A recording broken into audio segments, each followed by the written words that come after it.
Aux côtés d'Happy et ses amis, découvre le monde et réponds à des questions fascinantes. Pour ne rien manquer de leurs aventures, abonne-toi à notre chaîne YouTube en activant la cloche. Est-ce que les animaux mangent tous la même chose?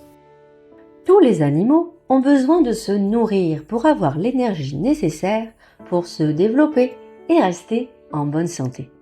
Cependant, ils n'ont pas tous le même régime alimentaire. Certains animaux, comme les lions ou les loups, sont carnivores, c'est-à-dire qu'ils ne mangent que de la viande.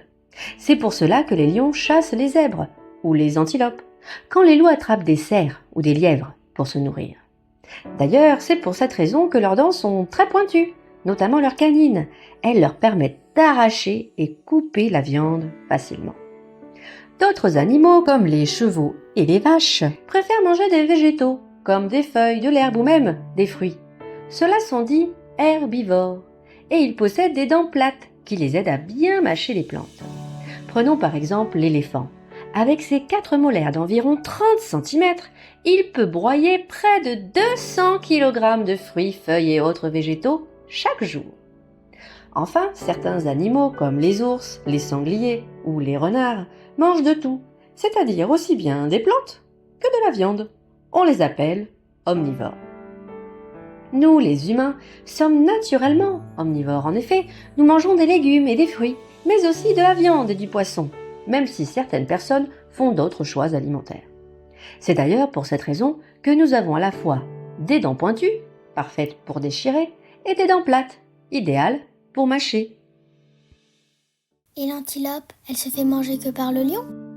Comme nous venons de le voir, l'antilope est une des proies du lion.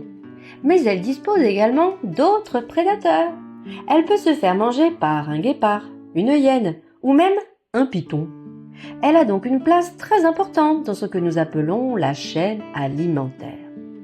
La chaîne alimentaire est formée d'une suite d'êtres vivants, animaux ou végétaux, mangés par d'autres êtres vivants. Pour mieux comprendre, considérons cette herbe comme notre point de départ. Elle est mangée par l'antilope, qui elle-même est mangée par la hyène, qui est elle-même mangée par le lion. Voilà donc une première chaîne alimentaire. Cependant, l'herbe ne nourrit pas seulement l'antilope, elle est aussi consommée par la girafe. De plus, notre antilope peut devenir la proie d'un python.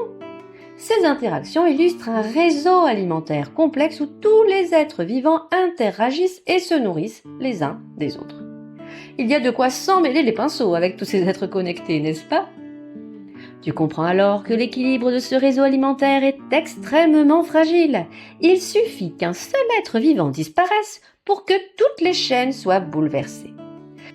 Chaque être vivant dépend des autres pour assurer sa survie, créant un réseau où le sort d'un être vivant peut influencer celui de tous.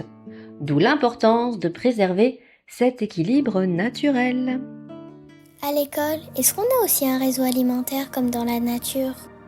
Tu le sais maintenant, dans la nature, chaque proie est directement consommée par son prédateur. À l'école, en revanche, tu ne vas pas chercher ta nourriture dans la nature. Elle est préparée à la cantine, qui s'approvisionne auprès des producteurs. Le pain, les œufs ou les légumes proviennent de l'agriculture avant d'être transformés, cuisinés et servis sur ton plateau repas. Cependant, ces aliments ne sont pas seulement consommés par toi et tes camarades. Le poulet, par exemple, est aussi une proie du renard, et ce kaki peut être grignoté par des milliers de fourmis. Même si la manière dont nous nous nourrissons est différente de celle dans la nature, nous faisons partie, nous aussi, d'un vaste réseau de chaînes alimentaires. Et après ton repas, il te reste parfois des épluchures ou des restes de nourriture. Ces déchets peuvent être transformés, notamment grâce au compost qui nourrira le sol du potager de l'école. Ainsi, vous pourrez cultiver de nouveaux légumes et perpétuer ce cycle naturel encore et encore. Ce que la nature produit, elle le réutilise pour continuer à faire pousser d'autres plantes et aliments. Et dans ta classe, finalement, c'est un peu pareil, car tu as à disposition des objets issus de la transformation de végétaux, par exemple. Le papier que tu utilises pour écrire ou dessiner est fabriqué à partir du bois et des branches des arbres. Il peut être ensuite recyclé pour créer de nouveaux objets en papier comme des cahiers ou des livres, en évitant de couper de nouveaux végétaux. En recyclant, tu contribues activement à la protection de la nature et à la préservation des ressources pour les générations futures. N'oublie pas que nous faisons tous partie d'un immense réseau où chaque être vivant dépend des autres. Tu sais maintenant que chaque animal a un régime alimentaire spécifique. Les carnivores, herbivores et omnivores interagissent dans un réseau de chaînes alimentaires dont nous, les êtres humains, faisons également partie. L'équilibre de ces chaînes est primordial car chacun dépend des autres pour survivre. En évitant le gaspillage et en recyclant, tu contribues à préserver notre planète tout en maintenant l'équilibre de la nature.